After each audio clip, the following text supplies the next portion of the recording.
as he halted and gazed at the swimming pool across the wide, undulating lawn that had been recently installed. It was an infinity pool with a hidden edge that made it seem as if the water dropped over the side into the vineyard. His son Elliot had hired some highfalutin landscape architect to design the pool and redesign the surrounding gardens. The whole thing was an abomination as far as John was concerned. What had been wrong with the oval pool and clusters of rose bushes that had been there when he was a child? Not a damned thing.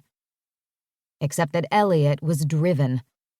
Obsessed might be a better word. To bring the vineyard into the new millennium. Computerized systems, a designer website. Nothing defines the Hawke family except our sparkling wine, John said. It's better than any of the French champagnes.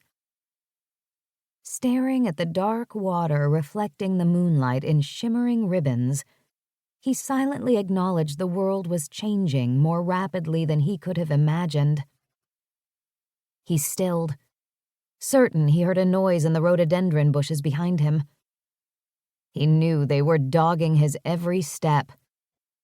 But this time, he had a plan. He knew exactly how to get rid of them, forever. Chapter 1. 3 weeks later, the Amazon jungle. Brody Hawke hunkered down in the mire of silt and reeds lining the bank of the river. He'd been in this muddy tributary of the Amazon for nearly 8 hours, and he was so bored he could hardly concentrate. Get a grip, he muttered under his breath. A wandering mind is as deadly as a bullet. Brody forced himself to watch the traffic on the river for the boatload of terrorists their informants claimed were coming here. A variety of watercraft chugged by him, and each time he hid, dropping under the water and holding his breath until the boat went by. Hours passed, one long minute at a time without any sign of the terrorists. Brody cursed, wondering if all this waiting would make him lose his edge. He thrived on action, danger.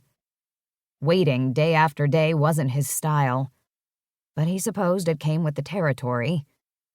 So far, his missions had been fast-paced. This time was different, and he'd damned well better adjust his mindset. He went off duty, saying, "Catch you later," to the man who relieved him. Like a panther, he silently and quickly stole his way between shacks built along the riverbank.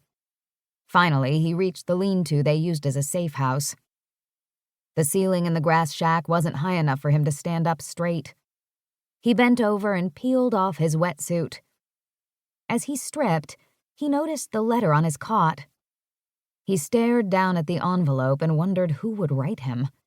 His mother was dead, and he had no close relatives. The return address on the typewritten envelope wasn't the least bit familiar. St. Helena, California. He didn't know anyone in California. Hell, he hadn't been in that crazy state except for the 6 months he'd spent in San Diego for SEAL training. Who would be sending him a letter? He ripped the envelope open and pulled out 2 sheets of paper. The letter had been written on a computer, he noticed. He read the opening line, then dropped onto the cot, dazed. Dear son. He scanned the first page of the letter from the man who claimed to be his father. The poor bastard was certifiable, Brody assured himself. His father had died in an automobile accident when Brody had been 3. "Yo, Hawke! You're losing it!" Brody looked up and saw another SEAL had entered the hut. He hadn't heard him come in. Ciudad del Este was a haven for terrorists, drug lords, and every other kind of criminal. Letting his guard down was crazy. Jake Wilder shrugged out of his sweat-soaked t-shirt, then used it to wipe off the charcoal smudged on his face for camouflage. "What you got there?" Jake asked. "A love letter from your main squeeze?" "Nah, it's from some nut."